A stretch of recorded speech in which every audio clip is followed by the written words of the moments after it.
Hi, Ajit. Hey Manu, how are you? I'm fine. Nice to see you, Ajit. Pleasure is all mine. the For all the daily brunch viewers or readers, so to speak, on the portal, this is Ajit Nair. Okay, the beauty of this Zoom in conversation today is that we have gone international. Normally, we do all the Indian persons on thing. We had done Griffith David, CEO of Habanero Foods. Then we had Hrish Tota, digital influencer of India, the week before that. But this time, I've got you a big fish, so to speak. Okay, Ajit basically is. Ajit, allow me to introduce you to our readers and viewers. Ajit is basically, he calls himself a hospitality and travel technology veteran of about 25 years. He has been a strategic advisory to technology consultant services of industrial giants like Marriott, Starwood, McDonald's, Burger King, Yum restaurants. Also to cruise companies like cruise liners Royal Caribbean, and he's also been with the Department of Tourism, Kerala government. But more importantly, when I had met Ajit a long time back in Bangalore, he was just with Micros Fidelios based in Australia, traveling around the world, spending a lot of, that is what interested me with Ajit so many years ago. But now we are lucky to have you on board, Ajit, because you're in Dubai. I think you just finished your Gitex workshop at the Dubai Travel Mart. So welcome aboard in conversation. Go ahead. How did you land up in Dubai? Tell us about that now. Yeah.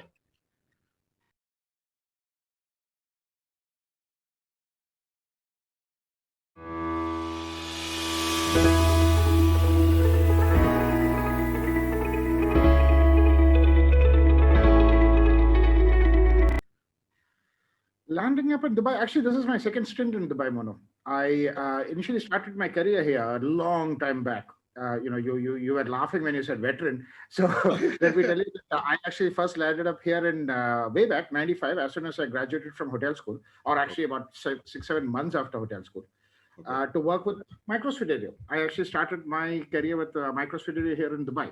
In Dubai. With Oh, the, wow. Okay. with the local reseller called Key Information Technology. At Okay. that time, the Middle East was kind of opening up and booming. Okay. And literally every major hotel chain was kind of moving into this region, specifically the Gulf Cooperation Council and the larger Middle East North Africa region. Okay. So I used to go from hotel to hotel, implement solutions, train people, and then move Okay. to the next country. Oh, So I've been fairly fortunate that way to have covered a fairly large part of this particular geography. With experiences from Yemen, wow. where I commissioned hotels in Sana'a and Sheba, to the Walid ibn Talal Sheraton Hotel in Ethiopia, which was Wow. inaugurated by the king of pop, Michael Jackson himself. Wow. And for the readers, just a brief, if you remember, Micros Fidelio is a hardware and software combined purely designed for the hospitality industry. Am I correct? That is correct. That is correct. That is correct. Great. Now, you're now in Dubai with a startup, artificial intelligence, big data, visual impression company called CAMCOM. So Yes, how yes. did where did you get the idea of CAMCOM and how did you get the startup award all over the place? And then now you're in Dubai. So please tell us about that. Okay, first and foremost, I should lay it on the table and tell people and your viewers Okay. that for me, Java is still good coffee. It has got nothing to do with technology. I Okay. will stand by you on that because I don't know the other side. Okay, good one. Yeah, for the simple reason that I don't write a single line of code. I absolutely do not write a single line of code. I've never felt it necessary to learn to write a single line of code. Okay. What I understand is convergence, the ability to put technology to work in a business scenario and then subsequently derive benefits from it, Okay. which I think is essentially what is my strength. And the reason for that is thanks to Micros Fidelio. Because if I had, as a hotelier, stayed back in a hotel and I, over a period of time, worked myself way through, I probably would have been the general manager, hopefully, touch wood, of a hotel, Okay. or if not at a corporate position in a hotel chain. But what I understood, having worked with the likes of Micros Fidelio, is that technology gives you an eagle's eye view of the business, which essentially means the solution that you roll out when you have it's like a domino effect. A change that I put in my software has worldwide repercussions. So Okay. which essentially gave me a eagle's eye view of the larger hospitality industry. And at the risk of sounding immodest, the reason why people like us essentially exist in many ways and to a certain extent are also appreciated is because we bring in an outside in perspective of the larger hospitality business per se, as opposed to being in a silo where I'm essentially looking after the operations of one hotel, or let's say clusters, or if not a geography, or if not at the highest level. But I know that the smallest change that will happen at, let us say, a point of sale system that resides in the outlet of a restaurant within a five-star hotel, Hmm. the chain events, the chain reaction that happens all the way through, that is what a company like Microsoft really taught me. And that is when I understood that convergence is something that I really understand. So to come back to your question with regards to the whole genesis, so to speak, of CAMCOM, Hmm. about 4 years back, I was at that time working for a company called Augury. I was vice president with them. And it was a augmented reality, virtual reality platform on a mobile device. Okay. Okay. Fantastic technology. Hmm. And they were the pioneers. And I was very happy to be associated with them as well. Hmm. I was flying from Bangalore to Mumbai to on Go Air. I still remember that very clearly. Hmm. And I was just perusing their in-flight magazine, Okay. and there was an article that was written about Instagram and the amount of pictures of food and beverage that were being put up on Instagram by people. Hmm. And presumably, the longest surviving hashtag on Instagram is hash food porn. So, Oh, really? Wow. yes. Okay. Okay. And I was like, okay, if people are going completely nuts about food and beverage, how come nobody has figured out a way to monetize all this content that is being put up? Correct. And that kind of got me thinking. And I had subsequently worked in Wipro Technologies, as you know, Okay. and I had set up many labs for them. I had essentially created a lot of solutions for the hospitality industry. And one technology that I'd come across during that time is a subset of artificial intelligence called computer vision, which is the ability to use cameras to essentially create actionable intelligence.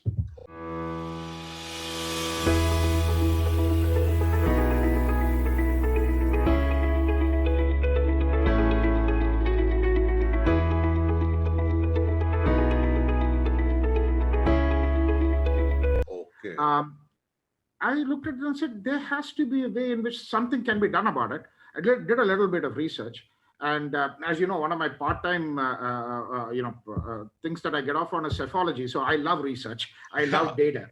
Yeah. So By the way, viewers, sorry to interrupt, Ajit. You should know that Ajit is driven by a lot of passions, one of which is psephology. Okay, go on. So I started doing what I do, which is essentially I took all that data, I started crunching it, and I said, okay, there was nobody there in the market. There has to be a way to do it. And I came across a young coder Okay. who at that time was just, had just put in his papers in Augury, and I said, listen, dude, this is my two-line brief to you. I want to be able to click a photograph of any food or beverage item. The system should identify what food and beverage it is, and I should be able to get right then and there. Meaning, if I am sitting in a restaurant, I know, Monubhai, that you love your Old Monk and Coke.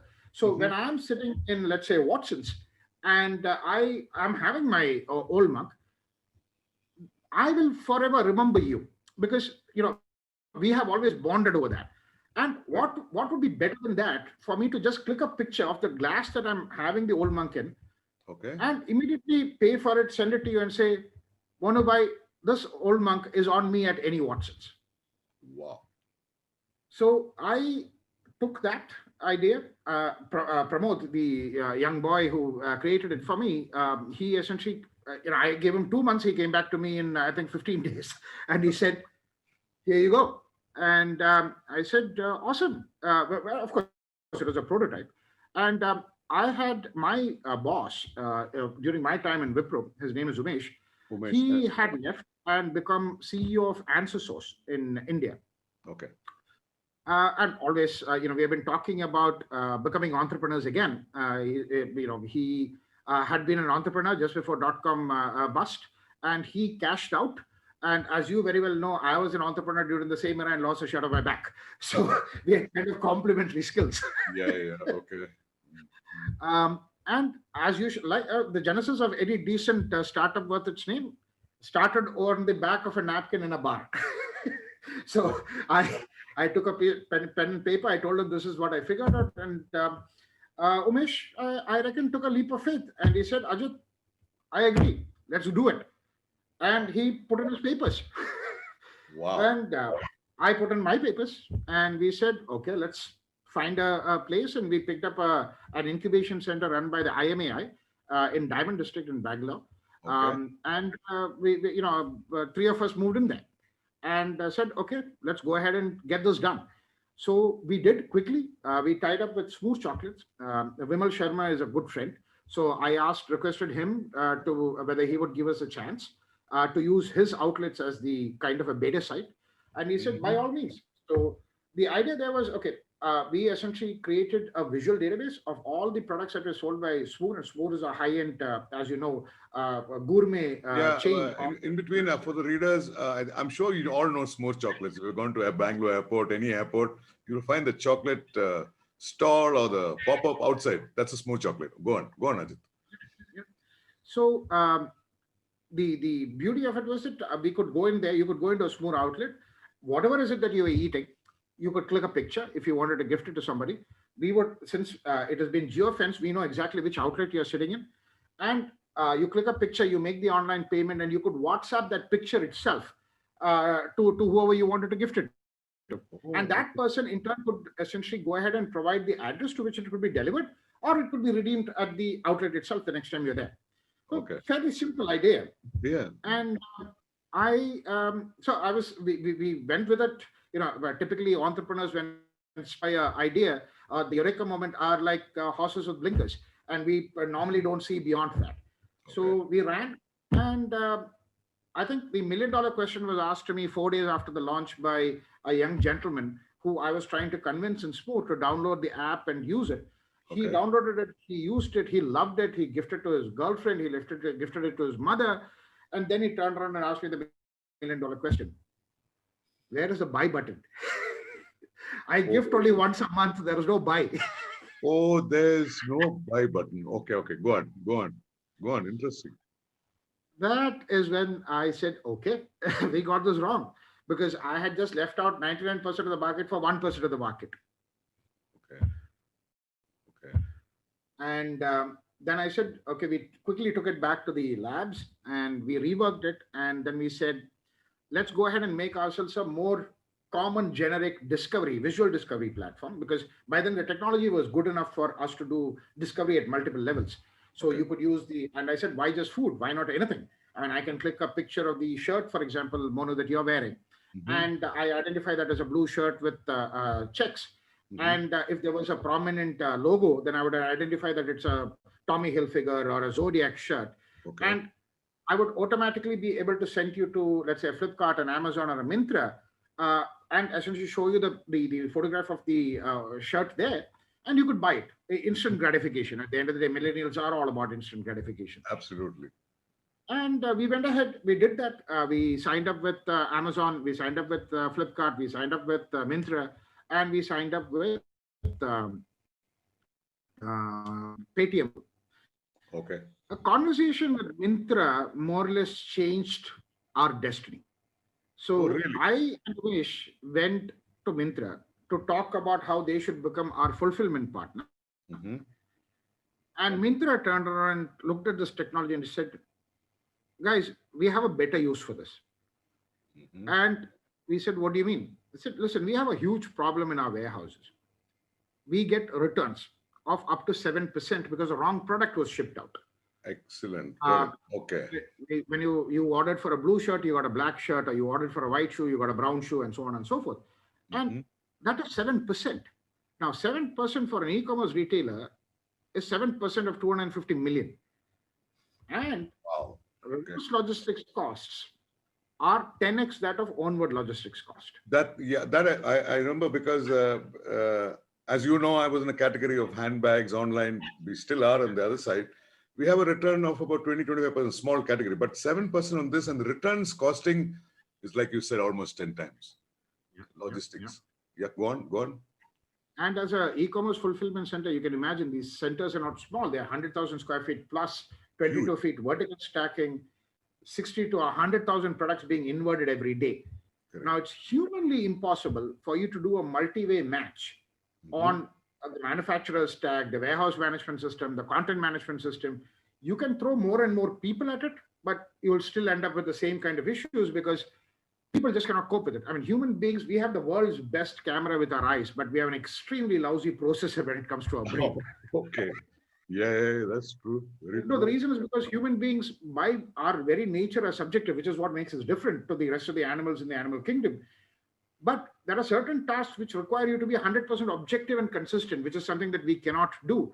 And honestly, human beings are a degrading asset because from the age of 18 onwards, we start degrading. We don't essentially become better. Okay. Good.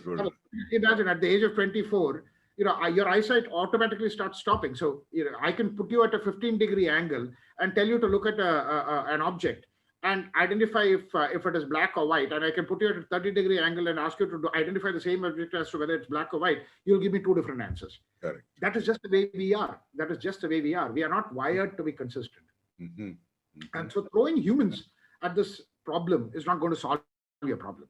That is also the reason, 50 years back, the reason why we find the countries like Japan, Germany, South Korea, Israel, synonymous with quality. And even countries like US are not synonymous with quality because we have always felt it better to throw more people at the job with the hope that we will essentially, if one guy misses, the other guy will find.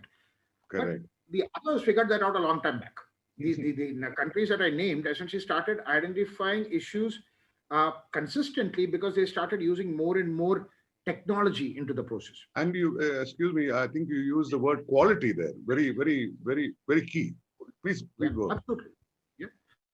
Because at the end of the day, quality is the one thing that essentially affects the three most important tenets of a business. Customer satisfaction, top line, bottom line. It has a direct impact. Okay. It's a direct impact. Okay. So that is when we also said, oh my God, that is true. And if I can provide non-linear scalability, meaning if Myntra wanted to go from 90 million products per annum to 250 million products per annum, I don't need to throw any people at it. All I need is a rig. We provided a rig on which sits on top of their existing conveyor belt. As a product comes in each and every product, we use a mixture of two technologies. One is OCR, but the difference in the OCR that we created was we created a classifier engine. Meaning if you put in, for example, your passport into my engine, it will first and foremost identify that it's a passport and only pick out the relevant information. Okay. Typically, OCR engines have been all about extraction of data. We made the extraction contingent on what has to be extracted. So we made it intelligent. Okay. And we got an IP on it.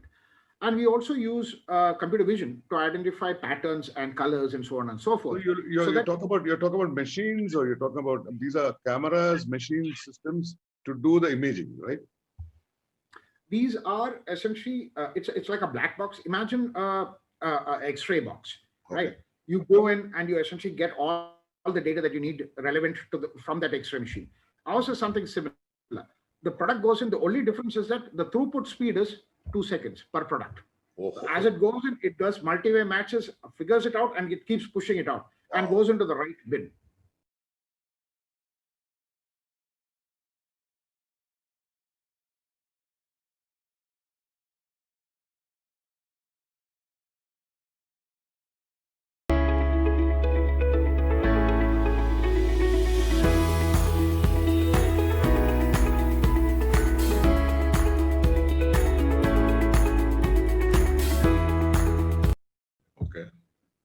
So that is something that we did. And then suddenly, somewhere along the way, Ramesh Ramanathan from Artiman Venture Capital, we had a breakfast meeting with him, talking about food. We had food comes again. It's very, very quite relevant. Instagram implied there's a food picture, and now food comes in. Go on.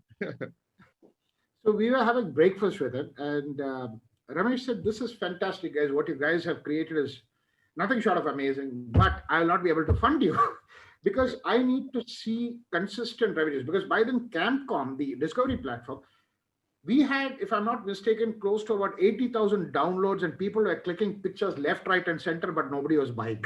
Okay. Everybody was discovering, nobody was buying. No. Okay. And then he said, listen, you guys need to find a way to monetize this. And since we had already had a small start with Mintra in terms of providing a solution in a B2B space as opposed to a B2C space, Okay. when Ramesh told us this, he said, maybe one of the things that you guys need to figure out is how this can be applicable in a large vertical like insurance, for example. Okay. When he told us this, we said, okay, that makes sense. But we don't know anything about insurance. Not that we knew anything about warehousing in the first place. Oh, We said, yeah. let's figure out. So I called up a friend of mine who was an insurance agency in Kerala. Mhm. He put me across to Digit Insurance, which is the online insurance company of Fairfax. I called up Digit. They loved it. The only problem is we don't have any claims because we just started underwriting. Yeah. Okay. Okay. Yeah. You need to have a claim as an example for your product. Yeah. Okay. So then I reached out to the same gentleman. He put us across to Bajaj Allianz, which is the second largest insurance company in India. Okay. And happenstance, Umesh was going to Pune to get the admission of his son at a university there.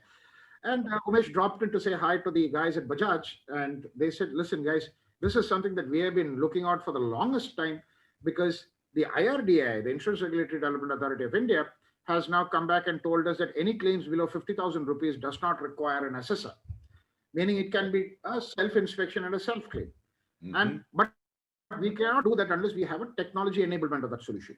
And till those days, people were essentially using their mobile phones, clicking videos that would go to an insurance company. There, a bunch of guys were sitting in a BPO, manually looking at all these images and then coming to a conclusion with regards to what can be paid out, what cannot be paid out. There was no intelligence to that process. Mhm. So they gave us, I think, close to about 1 million images of damaged cars. Mhm. And we took all of that data. We started off by essentially doing it, the whole thing manually. We were sitting there and essentially annotating, saying, okay, this is a damage, this is the right quarter panel, this is the left quarter panel, this is the fender, this is the bonnet, and so on and so forth. Then we realized, okay, how do we make this better? We essentially taught the machine to self-annotate. Then we taught the machine to annotate and then subsequently recheck the annotation.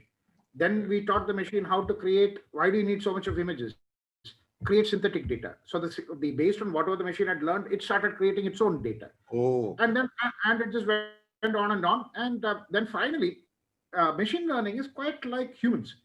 Machines learn like us. 0 to 70 is boom, we go straight up. Okay. And then we need to unlearn to relearn. Then we understand nuances. Machines are also like that. It hits an asymptotic curve, and then the incremental gains that you get is probably 1%, 2%, etc. Okay. Right? Because and India is obviously the best example of that. Unlike the rest of the countries in the world, when two cars are standing next to each other, the shadow of the car that is parked next to this will fall on the other one. There will be glares. There'll be somebody's hand in the frame. Somebody is standing there showing this thing. Correct. So I started teaching we started teaching the systems exclusions, saying these are things that you need to exclude. Now you understand this is a glare. Now exclude the glare. It is not a damage. Okay. You see that? That is somebody's hand. It's got nothing to do with the car. So please make sure that you take it out of your logic. So basically, of all the million images, like you said, you taught the machine to segregate and all that. Some of the images, they have just got glares and mishaps in the images. Nothing to do with the car. Okay. Nothing to do with the car. Okay. Great.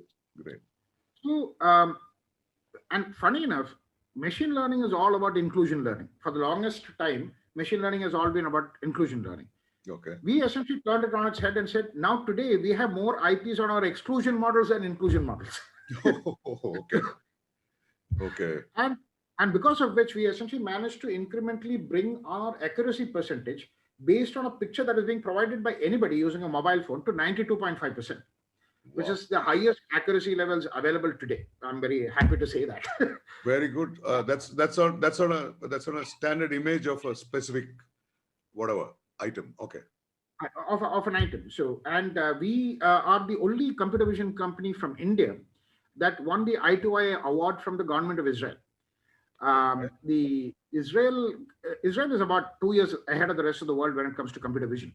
And for us to win that award, and that one computer vision from the government of Israel, was in many ways a resounding endorsement of the baby steps that we had taken to Okay. essentially get to where we are. Yeah. And of course, in this part of the world, till 3 months back, I couldn't say that because they didn't have diplomatic ties. But now Yeah, I yeah. suddenly realized that that award means a lot in this market. Oh, and strangely, I mean, for the readers also, I think Dubai got into the tie-up with Israel only recently, like you said. Makes a Three lot of months back. sense. 3 months back. Makes So you're sense. asking me what I was doing at Jitex. Actually, the booths right opposite mine were all Yeah. from Israel. This is the first time that Israel has also come and become a part of Jitex. Now, the natural organic question for you now is, why Dubai? Could I use the word that the startup CAMCOM is now going global and Dubai would be a great location for it? Am I right on that, or you please enlighten us on?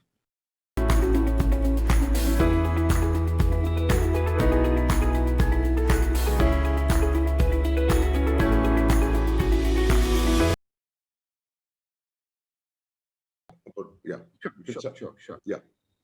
Go on. So Mike was a US Special Forces veteran who subsequently went on to become the assistant commander of the Etna hook hose and ladder company.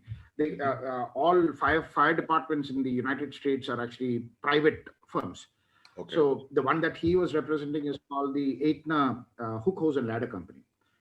I knew him because of who I used to work with when I was in the US, Michelle Zamboni. So Mark used to come home regularly and we used to have food and stuff like that. And Mark always used to tell me that, as a Special Forces veteran, he did 3 tours of Iraq and Afghanistan and he came out unscathed. Not even he was telling me I didn't even fall down. Okay. And one fine day, 4 years later, 4 years before, I get a call from Michelle in the middle of the night to tell me that he died. Why? Because he essentially went in to a DuPont factory in Wilmington without realizing that it was a chemical fire and that it was poisonous. So, and I was like, okay. And I was like, you mean to tell me that the fire force of the United States did not have a sensor to tell them that there was poison-laden gas in the air? I mean, how on earth can even that happen? And here is a guy who used to tell me stories about the time that he was on the ground in Afghanistan and Iraq. He said, we never go in blind into battle. There is always a UAV on top, which is essentially giving us right recce details. Okay. And that is why we go in there and we don't essentially have so many casualties. I'm like, how on earth could something like this even happen? And then I started, looking at this whole thing again, subsequent to the creation of CAMCOM. And I said, there has to be a better way to do this. So I reached out to a former colleague of mine. He was my project manager when I was in Wipro for Wyndham Hotels in Texas. Okay. He subsequently went on to become the chief technology officer for the city of Dallas in Texas. And Air Vistara, the chief information officer of Air Vistara, Ravi, is a former colleague of mine from Wipro. He also happens to be one of the world's most better experts when it comes to drones or UAVs. Oh, UAVs. Okay. So I got speaking to both of them and I said, we need to find a way to do this better. Because again, data. I took all the data, I looked at it and said, this makes no sense. $16.5 billion is the amount of money that the US federal government spends on the 911 federal dispatch system. That is not even counting the money that the states and the cities and the counties spend. Is there a fall of the number of deaths compared to the amount of money that is being pumped in every year? No, the deaths only keep increasing. Are they better at essentially handling any of the situations because of the money that's being spent? No, they're not getting any better either. Okay. There has to be a better way to handle this. So I, got these guys together and said, listen, let's go ahead and create a solution. We need to figure out a way in which this can be done better. So you take a drone, you geofence it so that it can operate within a 5 square kilometer radius. So you take a drone and geofence it. Is that the word you use? Yeah. Yes, geofence it. Okay. Meaning it can operate only in that specific area. Space. It cannot go beyond that, right? Okay. The moment the 911 dispatch call goes, the lat long of the person who's making the call is automatically captured. Mhm. That is how the 911 dispatch system knows from where the call originated. Okay. So when that lat long is being sent there, I want it to be sent to the nearest drone to that lat long. The Oh, drone automatically deploys.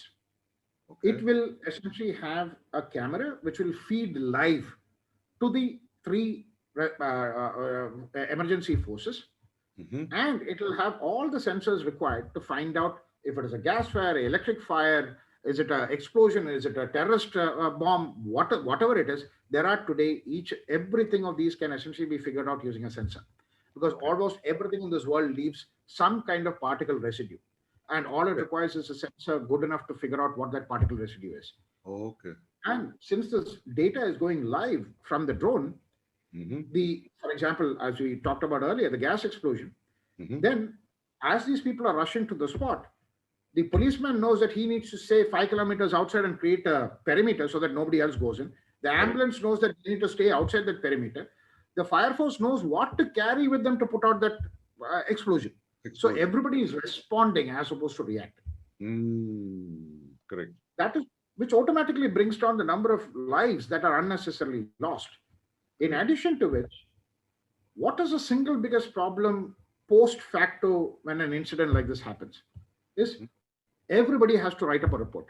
Everybody is writing a report based on their perspectives, not on reality. Okay. Of Okay. because they are essentially landing up there subsequent to, for example, the policeman, if the gas explosion lands up there, subsequent to the fire putting out everything else. Okay. The Okay. fire has essentially reached there and done that. So all the three first responders write up reports. The Mhm. coroner writes a report if there is a fatality or a casualty. Mhm. Then there is a defendant and a plaintiff, of course. Mhm. Then there is the whole insurance company that needs to pay out, and their own surveyors, etc., have to do postmortems. Then Okay. there is a court system that has to sit on in arbitration. There is a Correct. government that now has to figure out that none of this happens again. Okay. Now, I am giving you a single source of truth. Single source of Truth. truth. That Okay. drone that went there has essentially beamed live what happened on ground zero. Each and every one of you will now only have to essentially depend on that single source of truth to write your reports. And as a matter of fact, why should you even write a report? AI can essentially write those reports for you. So it not only images the scene, it can write a report out. Yeah, because I can see the images. I essentially teach my machines what is a report that a policeman has to provide? What is a report that a fire guy has to provide? Because I can do it better. Because all the sensors are on my system. I'm not subjective at all. I'm Correct. objective. Correct. I'm not biased. I have nothing to do. And most importantly, Monubai, is think about the amount of time, effort, and money this will save. The court system will no longer have to sit on cases that will go on for 10 years, 20 years because people couldn't agree with each other as to who was at fault. Here it's very clear who is at fault, Yeah. Yeah. right? Yeah. Yeah. And Yeah. you don't have to have insurance companies taking forever to pay out, because once the blame has essentially been ascertained, you essentially know which insurance company has to pay out. The government automatically brings down the amount of money that it requires for each and every one of these guys to write reports, then do post-mortem on reports, then Correct. appoint a committee to sit on the post-mortem of reports, then you appoint a high-power committee to look into what the committee wrote. Yeah. All of that goes. Because it's very interesting because what you're saying, again, back to what you said earlier, the human factor is slowly eliminated in a core competency like safety and disaster management. Am I right Yes. on that? Absolutely, absolutely. You hit it right on the head. I mean, that the objectivity that you need to bring and the consistency that you need to bring into an operation while ensuring that human lives are safeguarded, while at Correct. the same time unnecessarily frittering away taxpayers' money. Correct. That is what got us into Area 2071. Oh, okay. No.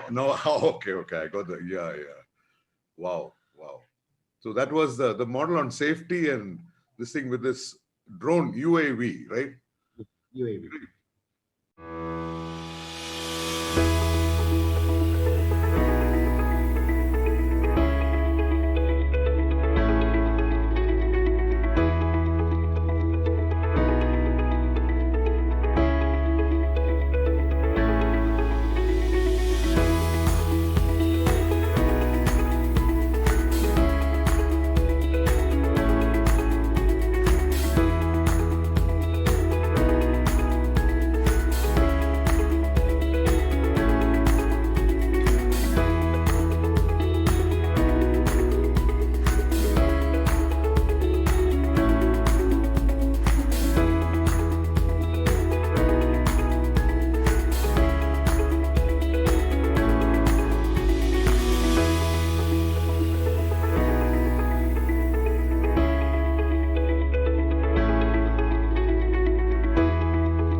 UAV. Now, another question to you was, since I think I noticed, branding about motor garages, cars, insurance. I can understand that from what you said. And aviation, again, are we restricted to drones, or are we restricted to, do we do engineering? Because all planes come and land and then take off. So between the landing and the takeoff is where all the engineers come from my old. So where would you fit in there? Just asking. No, 100%. Actually, it's a question that I asked myself. That is the reason why the airline solution came. Okay. Okay, good one. Actually, no, actually, Umesh pointed this out first. So we are traveling. I don't remember exactly from where to where, and we are sitting at the airport, and every before every flight takes off, there is what is called a pre-flight check, which essentially has the captain, the first officer, and 3 members of the ground staff walking around the underbelly of the aircraft to figure out if there is anything wrong with it. And most of the time, they all they have is a maglite torch at best. They don't have anything else. Yep. And we have been seeing this from the time I started flying. From the time I was a child, my father was an engineer in the airport in Chennai. So I've been more associated with the airports for a fairly long period of time. Okay. But of course, it never struck me till Umesh asked me the $1 billion question: what exactly are these guys looking for, and what do they see? Okay. So, good question. Let's figure out. So we essentially called a pilot friend, and we said, what is it that you guys are looking for? Okay. We said no, because prior to the aircraft is most vulnerable when it's taking off and landing. Okay, correct. In the air, it's not vulnerable. Now, typically, anything that happens to an aircraft, the underbody, the underbelly of the aircraft is also the most vulnerable part, right? A simple example is a Concorde. That small stone, which essentially ricocheted off the tarmac in France, essentially created a fuselage tear, which in turn blew up the Concorde. Correct. But just because the first time the stone hit it was not the reason why the fuselage tore. There was a problem there. There was some kind of a stress fracture that happened. The stone only aggravated it. Yeah, aggravated it. Okay. Yeah. So that means that fracture was there before, but people didn't see it. Yeah. But people didn't see it. So at the basic level, think about it, Manavai. Average human being is about 5 feet 8 inches tall. The underbelly of an aircraft is 18 to 21 feet high. You're looking up like this. What the hell are you looking for? Correct. Absolutely. Yeah. And there is no audit trail. Think about it. After the Concorde went down, millions of dollars were spent trying to recreate the event, recreate and bring all those pieces together to try and figure out what exactly happened. Took 4 years, millions of dollars. But what if I had a 100% capture of the underbelly of the aircraft before it took off? Correct. Perfect. Now I would have known immediately what would have caused the problem. Yeah. So not only do we have the ability to create a visual audit trail, which essentially will subsequently eliminate, unnecessary loss of life. The business angle to that is today every aircraft goes into what is called scheduled preventive maintenance, meaning every 6 months or 9 months it goes into a scheduled preventive maintenance, irrespective of whether there's a problem with it or not. Okay. That's a very costly affair. It's a very costly affair. Okay. What if I could predict when you have to go in for preventive maintenance? Oh, instead of scheduled, you can predict. Okay. Exactly. Okay. Because at the end of the day, there is. So what Umesh did was he's a mechanical engineer. Okay. So his typical problem of attending to any problem is take a screwdriver and say, okay, where do I open it? So, Okay. he took a maglite, attached a camera to it, put a thermal scanner to it, and put a deflectometry projector onto it. Hooked it to a PDA, ran it through our AI engines, and as you walk, just hold the bloody torch up. Don't look up.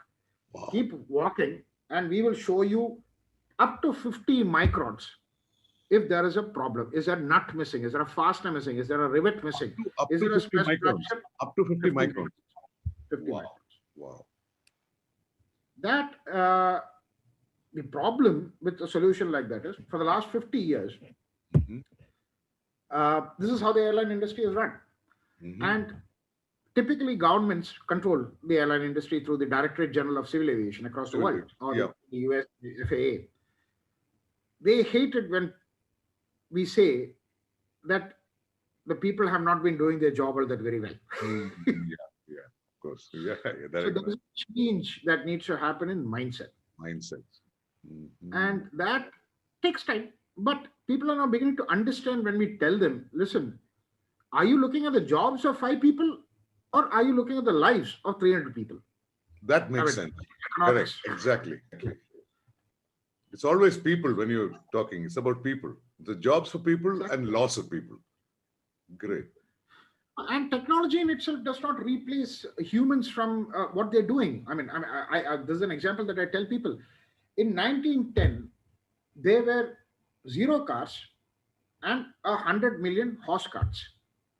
In Mhm. 1921, there were 100 million cars and zero horse carts. Does that mean that every person who was riding a horse cart became an automobile driver? No. No. They No. figured out other ways to do things. Exactly. Exactly. Correct. Because everything brings with it opportunities, and every change in technology brings with it newer and newer profiles that people can essentially fill in. So Okay. when people tell me that, oh, those ground engineers will do their job, they're essentially trying to do a job they are ill equipped for. That Exactly. is not their job.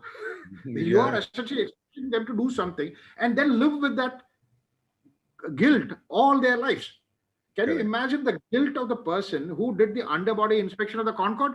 On God. Yeah, yeah. The loss of life is seriously. Yeah, yeah. See, another thing, like you said, you're finding solutions using whatever general word is technology, but still, let us say you're moving cars. I'm just giving an example. Let's say India is manufacturing a lot of cars in the manufacturing plant, which is in Gujarat, and you have a delivery in deep south, so it's be transported through ships or aircrafts or roads. Now, the moment the car comes out of the factory and enters any mode of transport, has to come all the way and then out of the transport into the service station or whatever agency. Uh, do you have a solution for that with logistics? Yes, as a matter of fact, we currently are in production with a company in India called Track One, who uses our technology for that. So that whole process that you mentioned is called finished vehicle logistics.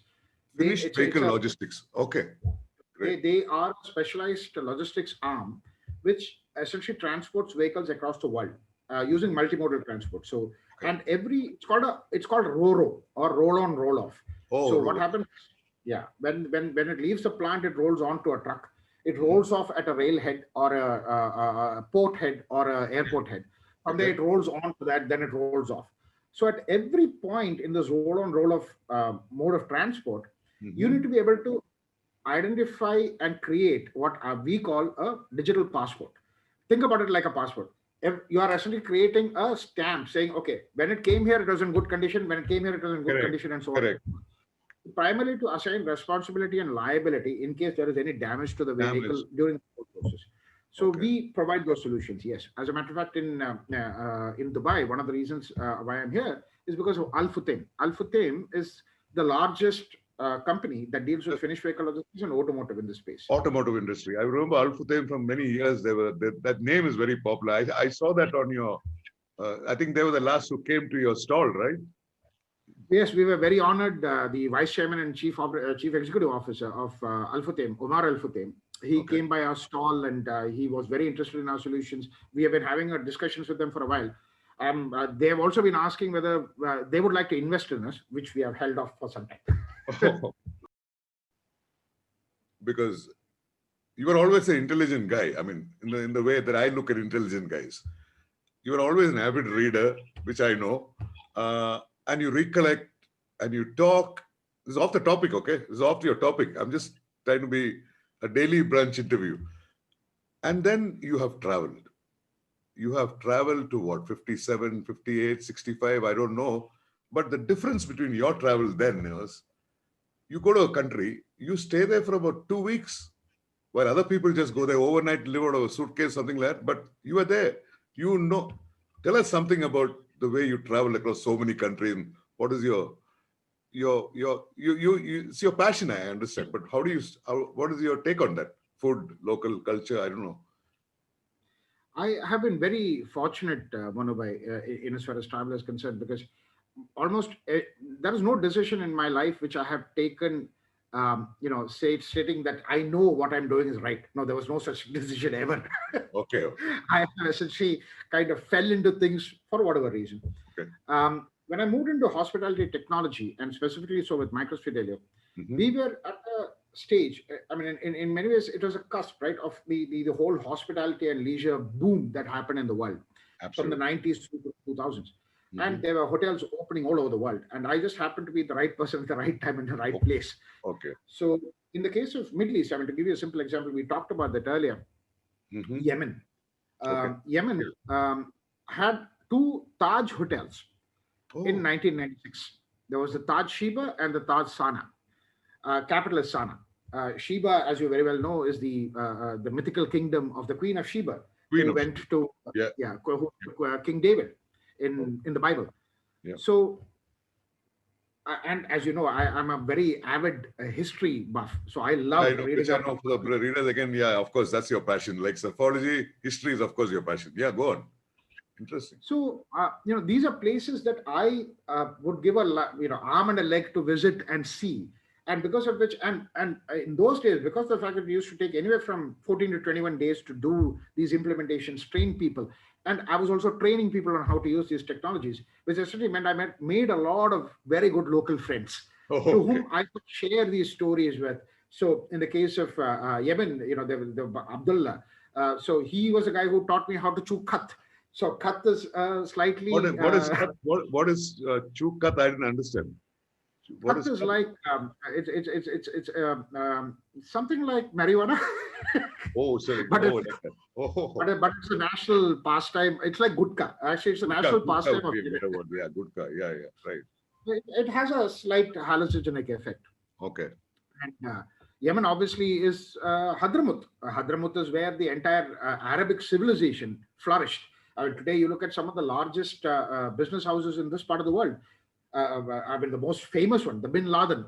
Bin Ladens are actually from Yemen. And so they have a civilization that goes back a very long way. And I find it interesting to go to these places, speak to these people, Hmm. and every country that I go to, I make it a point to ask the locals, where shouldn't I go? And they will tell me these are the places you shouldn't go. So in Where shouldn't Australia, I go? That's the key yeah, question. Okay. Go on. Go on. Go on. in Australia, most people told me, do not go to Cabramatta, do not go to Redfern. So I asked why. I said, Redfern is full of Aborigines. I was like, shouldn't be the reason why you go there. Correct. Correct. Correct. The best didgeridoo music, the best food and drink, and the music scene in honestly in Sydney is in Redfern. How do you spell? How do you say it again? Red. Redfern, Fern, Redfern. FERN. Okay. Great. Wow. Didgeridoo. Wow. The best Vietnamese food and the cheapest Vietnamese food Hmm. is in Cabramatta. The problem that Cabramatta has a bad reputation is because of the old Vietnamese gangs, the triads that Mhm. used to operate Yes. there. Yeah. Yeah. Yeah. Okay. My take on that was, listen, none of these guys are going to harm a tourist because it's bad for their business. Okay. They don't want the entire weight of the law coming after them because they did something stupid with a tourist. Tourists. Exactly. Correct. So I used to regularly frequent Cabramatta because I love that food. So Wow. I was So. also very lucky, actually, Syria. This is something, unfortunately, that country is in shambles now. Mhm. Most people call Constantinople the gateway to Europe, or the country between Yeah. Europe and Italy. I say no, it's Syria. Hmm. You go to in. I remember going there in '96, and I'm standing in the old Grand Souk, Hmm. and there's a line. There's actually a line in the Okay. middle of the souk, Hmm. and when you stand on that line and you look at both sides, you will see the Christian side and the Muslim side. And it is not that people are not crossing over, but just standing there and looking at each other, you will understand why this is the crossroad of civilization. Oh. Okay. Okay. Okay. Okay. It's Wow. like going to Hampi, closing your eyes, and imagining what it would have been at the zenith of the Vijayanagara Empire. Empire. Because Okay. can you? I did that the last time when I went there with Maya, my wife, and I was saying, just close your eyes and imagine. You look at the four temples that you see around you. One is built like a Balinese temple. That means Hmm. some merchant from Bali or Southeast Asia came there and essentially created a temple there. On the other hand, you have something that is so uniquely Pallava, it could have only come from South India and from Okay. Tamil Nadu, Okay. most probably Tanjavur. And then on the other hand, you have the famous ones, which essentially looks as but much like any other Kannadiga temple, be it the Hoysaleshwara or the other temples. Okay. But then you turn around and you look, you will find these elephant stables. Okay. And so in those days, I was given to believe that the Vijayanagara kings did not particularly like Muslims. I Mhm. turned around and looked at it.